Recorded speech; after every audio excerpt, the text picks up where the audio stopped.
For thousands of years, the human body has been described in ways that go far beyond flesh and bone. In forgotten manuscripts, etched into temple walls, and whispered in the teachings of mystery schools, there is mention of something hidden. An organ not recognized by modern anatomy, yet revered by sages as the very bridge between worlds. They called it the Gate of Souls, a place where the physical and the divine meet. This was not metaphor to them. It was not poetry. It was a living reality. They spoke of it as the point where life force enters the body at birth and where it departs at death. A portal, invisible to the eye, yet central to existence itself. And while the language may have changed across cultures, the descriptions remain eerily similar, as if everyone was pointing to the same doorway, hidden in plain sight.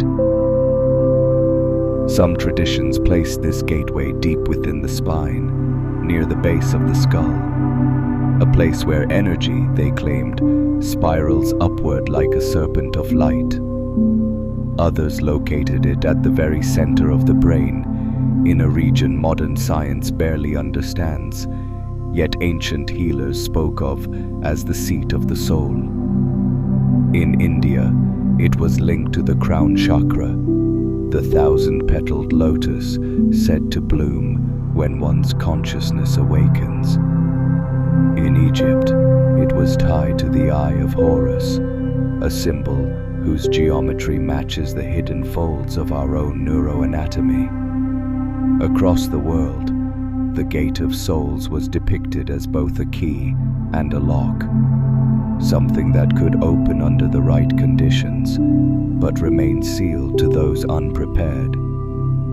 And those conditions were never purely physical. They demanded alignment of thought, intention, and spirit, as if the organ itself responded not just to the body, but to the deepest currents of the mind. The sages warned that this gateway could be damaged or blocked by a life lived without awareness. Fear, greed, and disconnection from the natural rhythms of the world were said to cloud its function, dimming the light that flowed through it. In their view, this wasn't merely symbolic.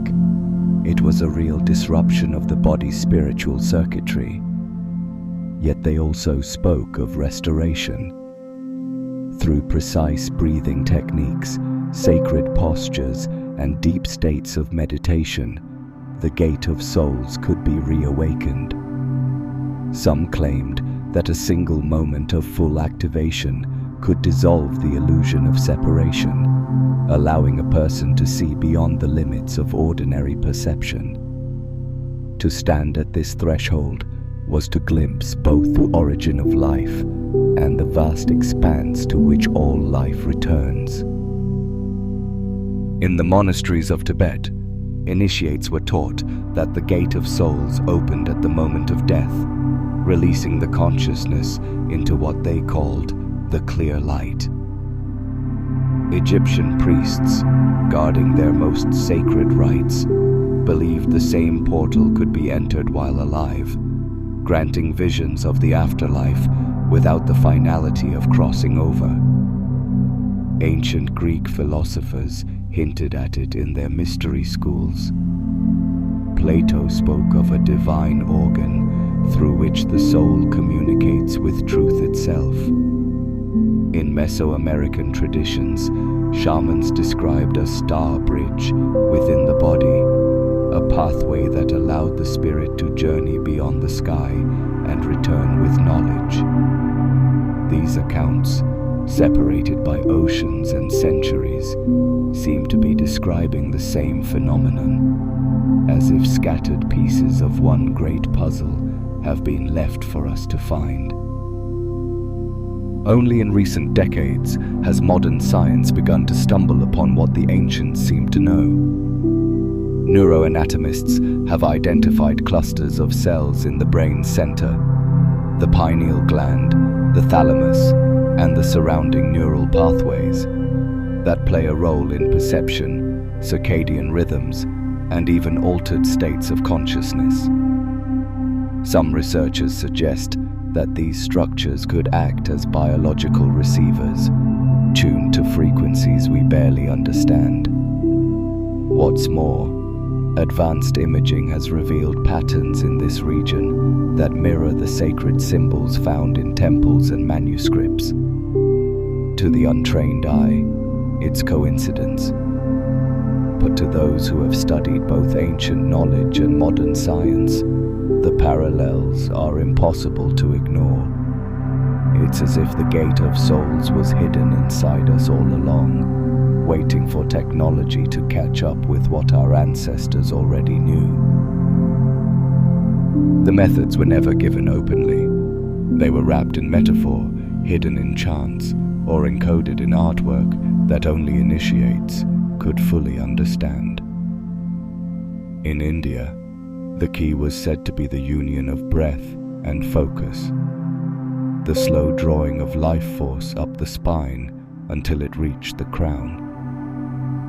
In Egypt, initiates underwent long periods of sensory isolation within temple chambers, using sound, vibration, and darkness to shift their state of awareness. Other traditions relied on sacred plants, rhythmic drumming, or fasting to weaken the grip of ordinary perception.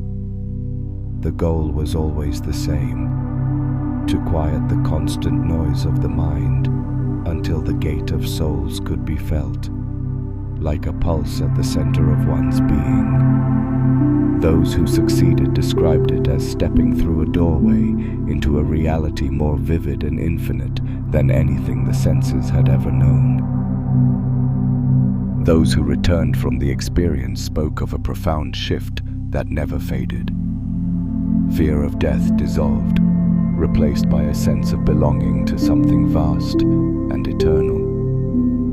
Colors seemed richer, sounds carried new depth, and every moment felt connected to an underlying rhythm, as if life itself were breathing through them. They often spoke in paradoxes, of feeling both utterly small and infinitely expansive, of being a single drop, yet also the entire ocean. Relationships changed, priorities realigned, and the constant search for meaning was replaced by a quiet knowing. To them, the Gate of Souls was not merely a mystical idea. It was the most real thing they had ever touched. And once it had opened, there was no going back. If the Gate of Souls offers such profound awakening, why is it absent from the textbooks, the classrooms, and the public conversation? Some suggest it was hidden to protect it from misuse, that without proper guidance, the experience could unbalance the mind. Others believe it was deliberately suppressed by those who sought control, for an awakened population is far harder to manipulate. History is filled with examples of sacred knowledge being reserved for the elite, passed quietly through priesthoods, secret societies, and esoteric schools. In every era, there were whispers of those who rediscovered it on their own, only to be silenced or dismissed. Whether guarded for safety or withheld for power, the result was the same. The Gate of Souls faded into myth, its reality dismissed as superstition, yet the clues were never fully erased. The ancients taught that the Gate of Souls is never truly closed, only dormant, waiting for the right conditions to awaken. They described subtle signs, a pressure or tingling at the crown of the head, vivid dreams that feel more real than waking life. sudden waves of emotion with no clear cause, or moments of profound clarity where time seems to slow.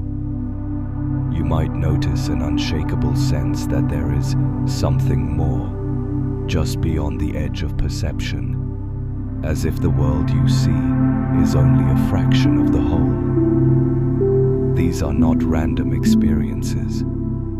They are the first stirrings of a deeper connection, the echo of a portal that has been part of you since the moment you were born.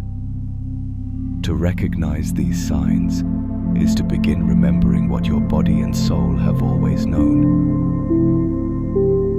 If the gate of souls is real, and if it lives within you, then the question is no longer whether it exists, but whether you will choose to seek it.